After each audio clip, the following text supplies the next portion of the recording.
first of all, Jabari, thank you so much for being a part of this passion project of mine called Panic and Patience. And uh, really, what Panic and Patience is for me is I see you as a change agent in our community by the work that you've put your work in the classroom, your work in the community, your work in society. I see you as a change agent. And what I mean by panic and patience as it relates to being a change agent, I feel like a lot of us, particularly creatives, dance on this line or have these conflicting interests of panic, not so much in the literal sense, but there's always this sense of urgency that you have to get something out, or get something done, or speak on something that you feel is wrong, or is detrimental to your culture or to your spirit. Yeah. And then on the other end of that, also understanding that no matter how much sense of urgency we have, for anything significant to happen takes time. Nothing happens overnight.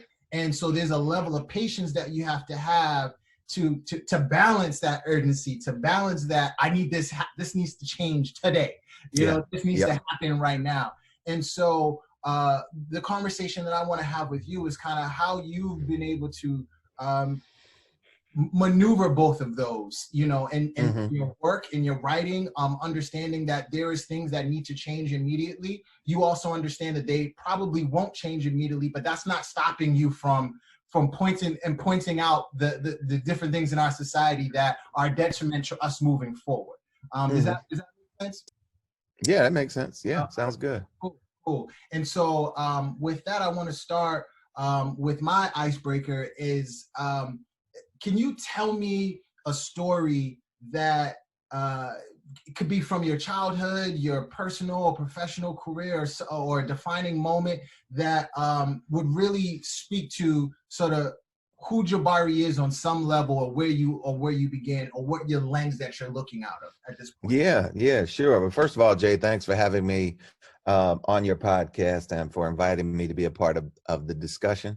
I'm grateful that you thought of me, and always happy to talk to you about anything. And this sounds like a wonderful project. Story. So I would say I believe I was just about 20 years old. I was in college, and I was a political science major. And in my mind, I was going to be a civil rights attorney. And we had a visiting lecturer on our campus. Her name was Gwendolyn Brooks. She was the first African-American to win the Pulitzer Prize for poetry. She won it in 1950. So she was already a senior citizen at this point when I'm in college. And she was invited by the Women's Studies Residential College, which I was not a part of. But for some reason, I ended up going to her poetry reading. And it transformed me. It was that, it was an epiphany. It's when I had that moment when I discovered what I was here for. And so she was on our campus for 3 days, and I skipped all my classes, all my scheduled classes. I got her schedule, and wherever she was, that's where I was, like sitting front row center. I probably freaked her out a little bit because, like I said, she was there for women's studies, and here's this young black dude sitting in the middle of all these young white feminists. Like, what's he doing here? But she was terrific. She's a genius. She's a brilliant woman. And at the end of the 3 days, I called my mom, and I said, Mom, I don't want to be a lawyer anymore. I've found out what it is I'm supposed to do, and it's writing. I switched my major. I devoted myself to reading and writing from that point. And I've never done anything else since. It was like, it was just like that wonderful moment where I found out what I was supposed to do.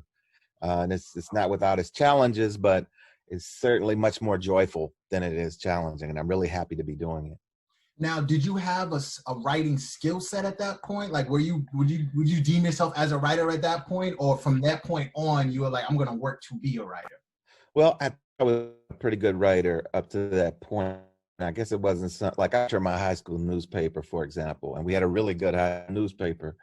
So I knew I had some skills, but sort of related to that, we had a brother on our campus named Leon Forrest, who was a novelist and professor.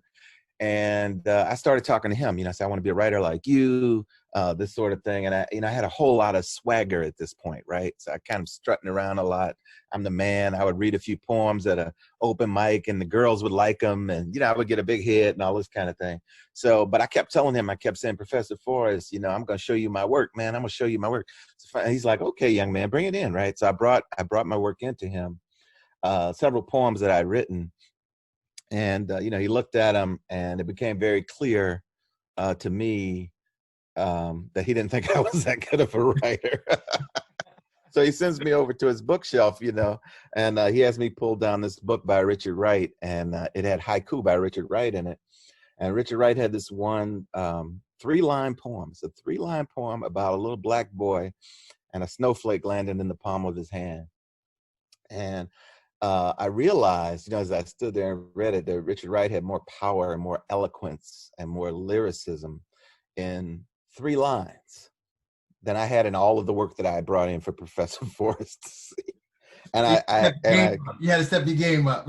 Yeah, so I understood there was a big gap between what I aspired to do. I had a lot to do to get there. And Professor Forrest said to me, he said, "Do you see, son? Do you see?" And I said, "Yes, sir, I see."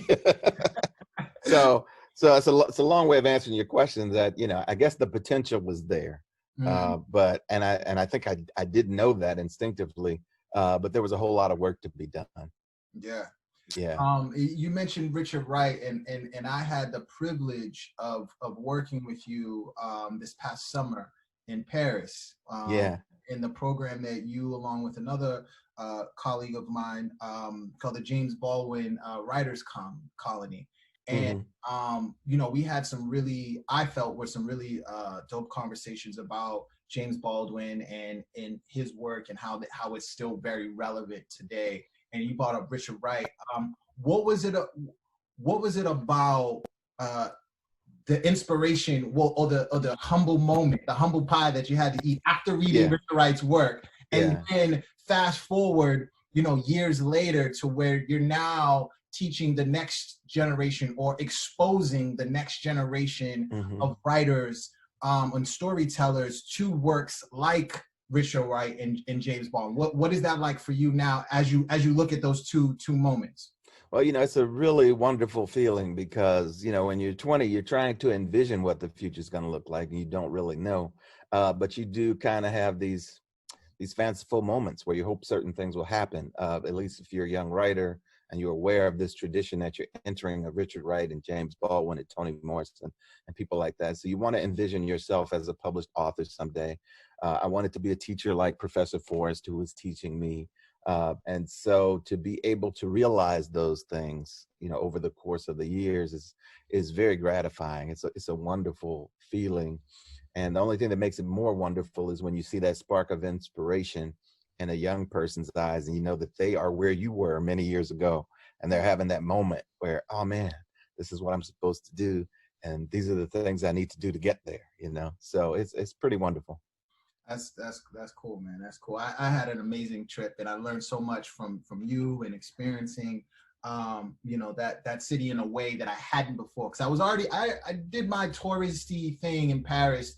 I was in high school, but going there and experiencing it in a way through the lens of the Black experience was very, very different, and much more inspirational than I had imagined. And so I'm grateful for you, and for that program, and for us being able to work together on that.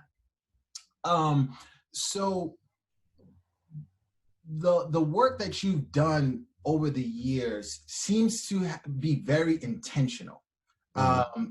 Even if I just read off some of the titles of your books. Now, you've written, and please correct me if I'm wrong, 9 children's books and about 6 adult books, or somewhere around there. Let's see. I think it's 10 children's books and 7 books for adults. Yes. So you've done a couple. You've done I've done a few. And so what I mean by intentional is because some of the I feel like the titles alone of some of these books are conversation starters, right? Like what Obama means. right? Like if you Yeah. just ask somebody what Obama means, that you could have an hour-long conversation Right. just on that. We can't breathe. You know, what does that actually mean, right? Yeah. The N-word, stop and frisk, right? These are very sort of attention grabbing titles, which I think to some degree as an author, you want to hook someone's attention in order to read your work, right? Sure. But I think there's a deeper level of intention, I think, that is connected to those. And I think as folks start to read your work, they'll see some themes. I say all that to say, what is your why? Like, why are you creating this type of work or these types of work, which seems to be, and again, correct me if I'm wrong, geared towards getting the ear of the Black and brown community, and with the backdrop of educating those of power. You know what I mean? About seeing another or a counter story of what has been traditionally deemed as the Black narrative, right? What would you say your why is in telling those types of stories and choosing those titles to be able to hook somebody in to even read your stories? Yeah. I mean, I guess my approach to writing is that I really don't believe that there's anything new in the world of writing, including my own writing. What my position is, I'm entering a conversation that has already begun. So I want to enter with a certain degree of humility and also acknowledge that much of this material that I'm addressing has been discussed, has been examined. I mean, we've already talked about it a little bit when we talked about Richard Wright, James Baldwin, people like that. So when I'm writing about race, when I'm writing about the experience of being a Black man in race society, I come in aware that other brothers have already begun to investigate this experience and to interrogate it. So I'm coming in at that level. Also, at the same time, I believe in something that I call narrative combat. And I think it's not really the clash of cultures, it's the clash of stories. And I think that, you know, when one group oppresses another one, the first things they do is get between those people and their stories. And when they do that, they block a certain amount of wisdom that can be transmitted from generation to generation. And then the other thing, a couple other things they do is they distort those stories. They change them. They lie about them. They get them twisted, as I wrote about in We Can't Breathe. And the other thing that they do is they claim ownership of stories that really belong to us. So like if you look at, say, popular culture, if you look at the blues, rock and roll, pop music, etc., and you look at the cultural studies of those particular forms of music, you would think that Black people had very little to do with them, when in fact we invented them all. Right. So I think that part of my job as a writer is to reclaim our narrative and say, these are the actual experiences. This is the actual history. And I write it first for people like you and me and our children and our parents. But you're right. I'm also writing it for the benefit of that larger audience that needs to be educated. But they're not my primary audience. My primary audience is people like myself. I love that. How it was a very interesting way in which you talked about stepping into a conversation that's already in motion, that's already happening.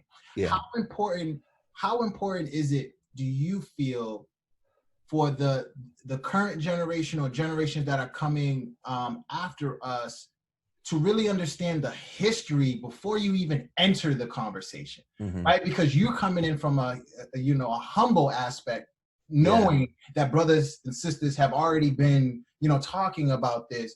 But sometimes there's a level of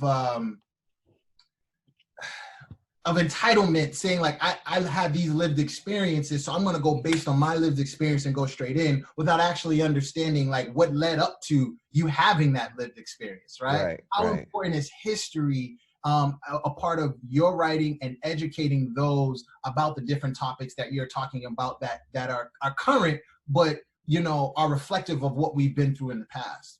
Yeah, I mean, that's a wonderful question.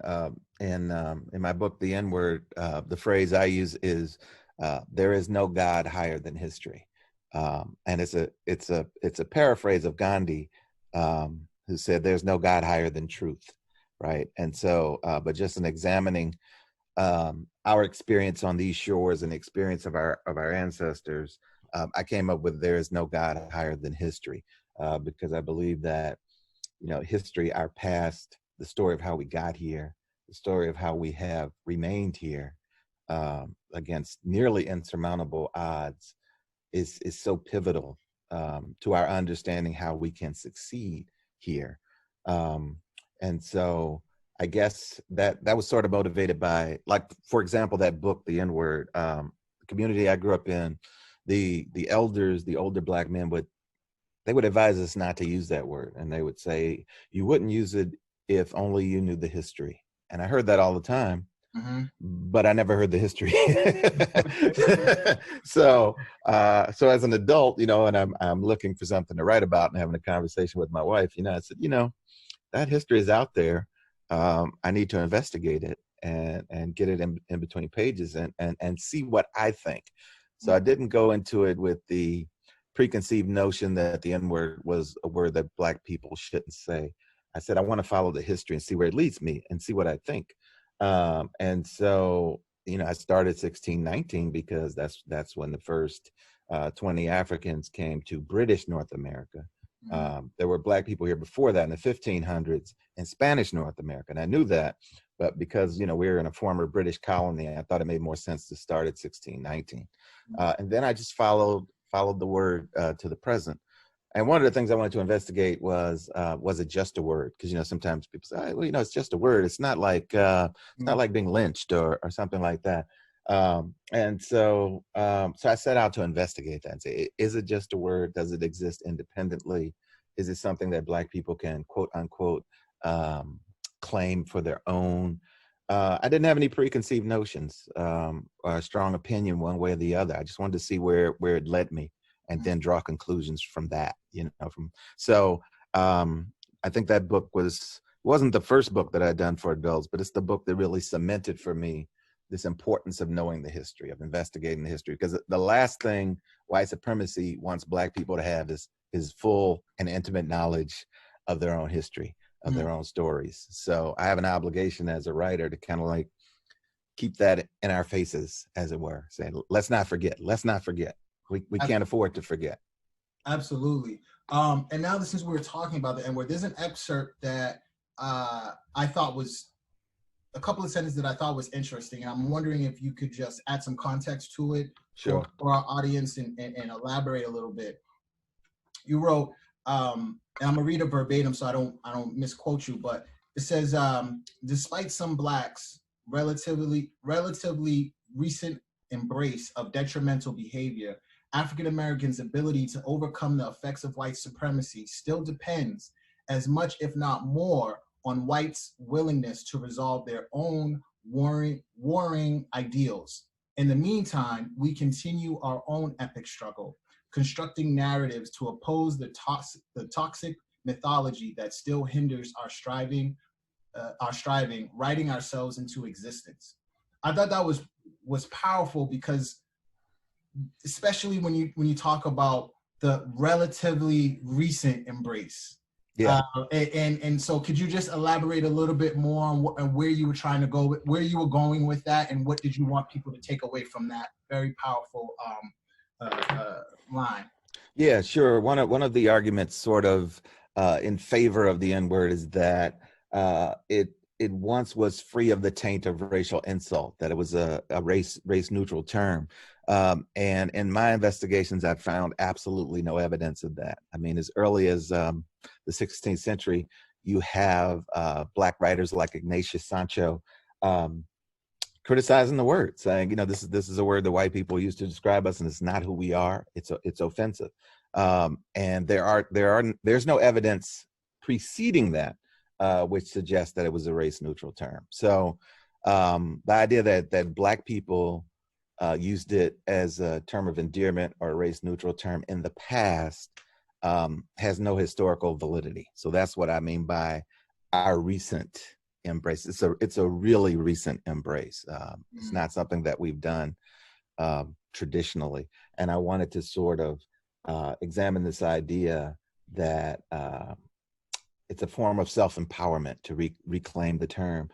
And my position is you cannot reclaim anything that never belonged to you in the first place. And there's no evidence that I could find. I worked on the book for just about 7 years, and I couldn't find any evidence that we'd ever had ownership of this word. So I didn't think that was a valid defense of it. And then the other part of that, white people's warring ideals, is I think the white political conscience, the white American citizen, has always been torn, sort of split. Their consciousness has been split between this idea that America is this great country and all men are created equal and should have equal rights. That's part of the American consciousness, but the other part of it is that Black people are inferior, subhuman, not worthy of citizenship or freedom, right? And these are the two ideals that came into violent conflict during the Civil War. And I argue those two ideals are still in violent conflict in the United States today, that white people have never entirely, actually they haven't come close to overcoming their racist ideas about Black people. Powerful, because yeah, particularly, you know, with the younger generation, that the N-word is such a polarizing you know, topic. You know, being old generation versus new, and you know, the OGs versus the young bucks is always there's always, so the history, I think the history of it will definitely shift I think the perspective on whether or not you should use it, but understanding its power. You know, right, particularly in the Black community. Yeah, and you know, I don't in the book suggest to young people that they shouldn't use the word. Mm-hmm. I don't believe they should use the word, but I think it's up for that's up to young people to determine that, not me, right? And I think one thing I never want to do as a Black person is get on a soapbox and tell other Black people what they need to do. I think that's a mistake. I mean, the minute you get on a soapbox and start saying to me, Jabari, what you need to do, I stop hearing you. Even if you have something that's really valuable to me that I could benefit from getting from you, right? So my position was, I'm going to put the history between covers, make it available to people, and people can make their own decisions, but they will be informed decisions and not ignorant decisions. Right, and that's goes to my next point, because we talked about you as a writer, but I want to shift a little bit, because I think what a lot of people may not know or understand is that you also are an educator, like outside of the education you put in your book, but like day to day, like you're interacting with students and talking to young people and young storytellers and young writers. What is your approach to educating, whether they're Black or not? You know, whether they share some of the similar lived experience of you as not, when you're talking about exposure, right? Because a lot of times, particularly in a classroom, there's this power dynamic, right? Where you should listen to me because I am the educator, you're the student. But how do you embrace this idea of maybe encouraging people to think versus telling them this is how they should be or should do? Yeah, well, you know, mostly I teach writing workshops. So I teach the writing of fiction and nonfiction. I occasionally teach literature seminars, but for the most part, I'm teaching craft classes. You know, how to put together sentences, how to put together essays, memoirs, etc. And so my approach is, I say, you know, very early on, this is workshop. This is our workshop, right? Because you're right, the power dynamic is somewhat insurmountable, but I want to reduce it a little bit. And I also tell them that if I'm not learning as much from the students as they're learning from me, then it's not going well. It's not going the way that it should, right? And so far, I've been fortunate in that I am learning as much from my students as they're learning from me. But in terms of like identity, there's a poet who says the universe is not made of atoms, it's made of stories, and I believe that, right? And so what I want to encourage people to do is to recognize their own stories, interrogate those stories. They don't have to be Black stories by any means. And I don't want my students to write like me. I always tell them I want them to write like themselves at their very best. That's my job, right? Not to distort the voice or change the voice, but help the student identify that voice and then say, how can we make it really strong? I tell my students, I write to be read. There's someone else at the other end of the connection. I'm not writing in a journal or a diary that I'm going to put in a drawer. I'm writing because I want to reach readers. I want to have an audience, and I want my students to do that too. So one of the things we're looking at from a craft perspective is, what can we do to this piece? What can we do to this essay, poem, or story that will pull people in and encourage them to live in it for a little bit? So that's what we're setting out to do. I like that. I like that. I write to be read. Yeah. That's dope. That's dope.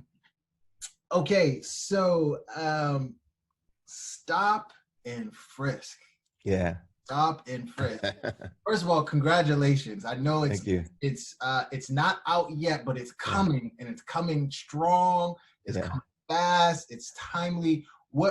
Tell me like your initial emotions or feelings and thoughts about it. Like now that you've got it out your brain, off your desk, onto the press, it's on paper now. Right. What's your thoughts and feelings about that? Well, you know, I don't know, it's a combination of feelings, Jay. I mean, one of them is just relief, right? Because you've been working on something, and is it going to bear fruit? Is it going to be a finished book? So there's that relief. Then there's a little bit of anxiety because you don't know how it's going to be received, and you hope that there's an audience for it, that there's someone out there who's going to read it and say, "Oh man, this is the book for me." And when you're fortunate, when you're really fortunate, that's what happens. So it's sort of a combination of, I'm relieved. I'm glad that this is a project I set out to do, that I've completed. It comes out June 19th. And then the other half of that is, okay, now that I've got it out there, what's going to happen with it? What are people going to say? Will they like it as much as I like it, or no? Right. that's the big gamble. Right. Well, I mean, I don't want to, assume, but why the date? Why release it on June 19th? Well, it actually was my publisher's idea. They were like, what do you think about releasing it on Juneteenth, And that actually wasn't my idea. And I was like, that's an excellent idea. Oh, okay. So the universe just made it so, huh? Yeah. I was like, oh, I like that. Let's do that. So That's what happened. That's what I thought. It was intentional, Yeah. Like that's ironic to be on that date, but it works very well. I got a chance. I had the privilege of checking it out prior to its release, and the way it's a book that is not like a chapter book. It's a compilation of poems. Right. And you talk about various aspects from what I've read, various aspects of the Black experience, whether it's, the languages that we use, like the language that we use, because I was like, oh, I know somebody named so like that. That was very it resonated with me. But why that style, as you now going back to not the N-word has a lot of like historical context to it. It's very much like a chapter type book. Right. And look at Stop and Frisk with it. I was expecting it to read like this, and then I opened it up, and I was just like, oh wow, this is a whole different vibe. Why did you choose this way to write this piece? Well, it's interesting. My earliest publications were poetry. So I started off just strictly as a poet, and then I started doing these other things, it's nonfiction and fiction, and they kind of blew up in a way that I hadn't necessarily anticipated, but I was happy to have happen. So this is sort of like a return to me, a return to the original form, that I took to Professor Forrest's office all those years ago. Everything I took to him was a poem, so now it's kind of like a little better now, though. I hope I'm a little better now. So I'm coming back to that. But I mean, obviously it shares things in common with those other books, because like you said, I'm often writing about the experience of inhabiting a Black body. Sometimes I'm writing about the experience of inhabiting a Black body in spaces where there aren't many Black bodies. And sometimes I'm doing the opposite. I'm completely immersed in the kind of community that I grew up in. I grew up in an all-Black inner city community. When I was young, I was identified as a gifted student. And so I was bused to almost all-white academy on the other side of town. I'm from St. Louis, on the other side of town with all white students. And I would come back at the end of the day to my all-Black community and my Black family, So this book is sort of, I don't know, it sort of addresses those experiences of being aware of how it feels to be in this body when I'm surrounded by other people like me, who look like me and sound like me and talk like me. and then being in these other spaces where no one looks like me or Mhm. sounds like me, and what are the consequences of that? How do people respond to my presence? Mhm. So the poems, for the most part, address some aspect, of that experience. I I loved what I had read so far, and one of the poems that really it hit me because I feel like I've had this conversation with my father, with my elders in my community. It's called The Talk, and Mm. I'm just gonna share an excerpt from it because I think it sparks a conversation that I feel like we don't have enough. I feel like there's a lot of us, including myself, because I have two children, and I'm Mm. afraid of this conversation. Yeah, When it yeah. happens, and what I mean by afraid is that when is it too early or when is it too late? Right, right, right, You right. feel what I'm Yeah, saying? Because if it's too absolutely. late, that's a huge problem, right? Because Yeah, that means something bad has already happened, right, right? right. And then when is it too early to strip the child of their innocence of Yep, this world is a safe place. right. And so, and you write The Talk. It's more than time. It's more than time we had that talk about what to say and where to walk, how to act and how to strive, how to be upright and stay alive, how to live and learn, how to dig and be dug in return, when to concede and when to risk, how to handle stop and frisk. Keep your hands where they can see and don't reach for your ID until they request it quite clearly.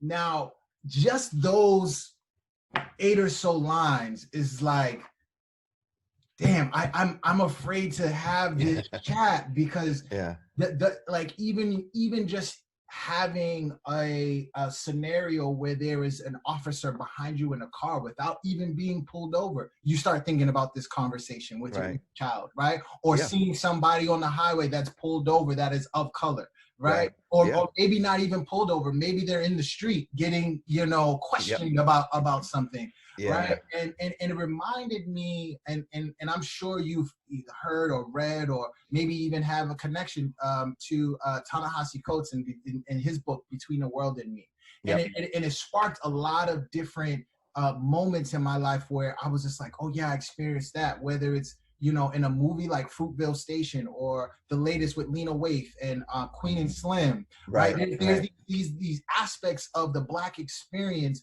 that really boil down to that conversation, right. right? It's just Yep, like, yep. you're seeing a brother or a sister experiencing that, but then you wonder, are they equipped with knowing what to do? Right, You, right. you know what I Yeah, mean? yeah, And yeah. so what was your thoughts on creating this, and was it a struggle for you? I mean, and I know that your father as well, so had you had that sort of to dig into to even write this and create this? Yeah, yeah. I mean, yeah, I have four sons, so I've had this conversation, several times. Yeah. But let me see. So I think in this particular instance, Jay, one of the things I was thinking about was that I've been in the presence of white friends and white colleagues, and they have something that they call the talk, right? And so, just in conversation with them, I learned that when they refer to the talk, they're talking about a sex talk when you explain to your child the realities of sex, right? And it occurred to me that a lot of times in the community where I grew up, the talk was the first time your parents sit you down and say, look, this is the reality with police. It's usually a boy when you're like, 12 or 13 or something like that. You're beginning to look a certain way or Mm-hmm. sound a certain way. And, your parents, they give you this code because they want you to come home at the end of the day. You're getting big, you're beginning to roam around. They're not going to be with you all the time. And they just want you to come back in one piece. And you're full of testosterone and you're young, and you're like, yeah, ain't nobody going to tell me, and then like, and some elders telling you, listen, young blood, listen to me, right? Because the idea is to bring you back, right? So that particular poem, I wrote it after Mike Brown was gunned down in Ferguson. And like I said, I'm from St. Louis, so Ferguson is a suburb of St. Louis. So I grew up about 10 miles from where Mike Brown was brought down. I have a brother who lives in Ferguson now, so it was like really close to me. And I sat down and wrote that poem because I kind of wanted to express a lot of that anxiety, and also because I got these sons at home, and I looked at Mike Brown and I thought he could very easily be my son, right? So, Mhm. and I think a lot of us did. It's like he could, not my son, my nephew, my little brother, somebody, right? Yeah. And so so it really hit home. And also, watching the footage of his mother. Uh, they didn't let her get close to his body, and he laid in the street for 4 hours, and by all accounts, she was a mom who tried really hard to Mhm. ensure that her son was going to come home at the end of the day. She had done most things right, compared to, say, me as a parent or anybody else as a parent. I'm not a better parent, you know, than Right. than sh- and there's no guarantee, right? There's no guarantee, and that's what I kind of wanted to say in the poem. Yeah, yeah. You say, Yeah, despite all our care and labor, you might frighten a cop or neighbor whose gun sends you to an endless sleep, proving life's unfair and talk is cheap. yeah, I was yeah, like, I literally, even reading that, I got chills, is because that, yeah, as a parent, is just like, what's your biggest fear? And I feel like, right, just like you said, when you talk to your other friends, if you ask, what's your biggest fear with your child, they right, may say something wildly different right. than what me or you would, Yeah, would say. And there's my instinct tells me it's going to be something closer to this. If you take us as a collective, yeah, yeah, yeah. particularly as Black fathers, and you Right. ask a Black father what's his biggest fear, I feel like it's going to be more connected to this than, you know what I Yeah, mean, yeah, absolutely. than something else Absolutely. of another community that they may talk about their biggest fear with their child. And I think you speak to that so beautifully in this. And I wonder, what did you want people to take away from this poem? Well, I want Black people in particular to be reassured in the idea that, yeah, we know this is the risk, we know this is the danger, but there is some strength in our collective experience, that we share this, right? So it's like, there's some consolation in that. If something happens to my son, I know you'll feel my pain. If something happens to your son, I will feel your pain. And I think the poem is sort of like a collective, like an acknowledgement of that collective experience that we have. I want Black people to be able to identify with what takes place in the poem, and I want white people to simply be educated, to be quiet and listen and pay attention. Yeah, yeah. Now that I love that. I love that, Yeah, man. I appreciate this because sometimes it takes these uncomfortable movies or poems or books or television shows or articles or current events that serve as a catalyst for a conversation that you don't want to have. yep, You yeah, know what I mean? yeah, Or as a yeah, reminder that you have to have this conversation, and it's probably beneficial to you that you have it sooner than later. exactly. You know No, what I that's mean? exactly right. Yeah, yeah, yeah, And I think that's very evident in this book across all your poems. I think they are very you know uh, people can relate to them for different reasons, and it's not hmm, all one way. You talk yeah, about it yeah, from a lot of you talk about the Black experience from a lot of different angles. No yeah, matter where you come from, there's something that can speak to you and your experience if you're coming from that community, whether or not you're considered hood, lived in the suburbs, right, educated, considered uneducated, you know, uh, you know, uh, upper class, middle class, right, like it encompasses a lot, yeah. and I definitely noticed that in the stuff that I had read so far. I appreciate that. Um, what are you watching, or what are you reading, or who are you following that inspire you? Because there's so much emphasis on history and understanding the culture and your opinions about politics and culture and social issues. What are some of the people or some of the content that you're consuming where you're just like, oh, this is cool, like I like what this sister or this brother is doing, or this, Yeah. they are really making some moves that help push the culture forward. Well, it's sort of, I'm looking forward, but I'm also looking backward at the same time. So, in terms of the present, you mentioned Ta-Nehisi Coates, who's a friend of mine. Yeah, I admire his work. There's a guy named brother named Jelani Cobb, who writes for the New Yorker, writes brilliantly about a lot of these things. There's a brother who writes for mostly sort of like young male readers. His name's Kwame Alexander, wonderful writer and thinker. There's a woman named Imani Perry who's at Princeton, who's really brilliant. And then looking backwards, project I'm working on now called American Struggle. I'm spending a lot of time with Frederick Douglass. So I reread Frederick Douglass's 3 memoirs this year. Just genius, you know, just most of the things that we're talking about, he anticipated way back when. And so I'm trying to find a way to absorb all of Douglass's teachings and synthesize them in a way that works for an essay written in our time. So that's one of the projects I'm working on now. That Simon and Schuster has under contracts called American Struggle, and I have a novel called Yonder, which is also under contract with Simon and Schuster. Hopefully, will come out sometime next year, and it takes place in 1852. And it's a group of Black people, and you know what the situation was like in 1852. So the question that I'm asking in there is, what is it? What happens?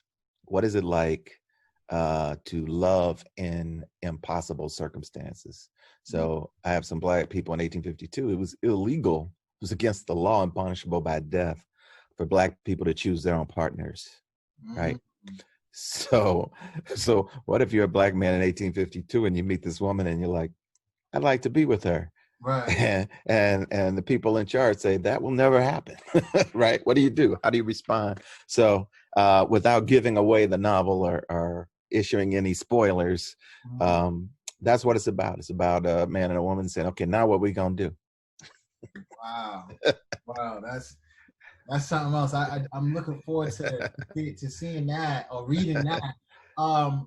Is there, and you also are a playwright, is there any of your works that you are transitioning into the stage, or are you working on something new? Well, we've been working, we, as my wife and I, we co-wrote a play about Nat Turner, who, you know, led that legendary slave rebellion in 1831. It was staged at Emerson College a couple years ago, and last year was at the New York Musical Festival.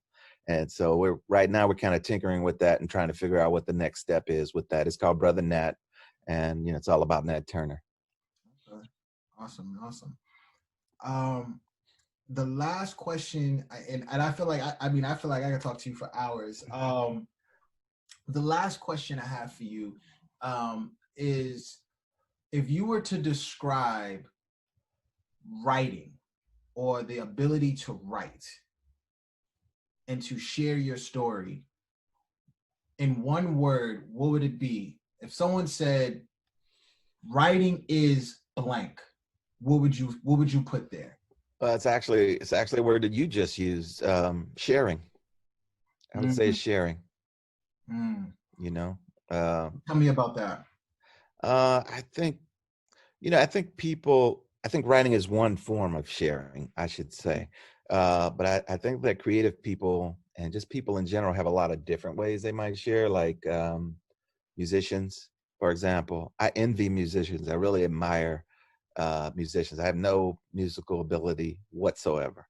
But if I did, you would know about it because I'd be playing music all the time, right?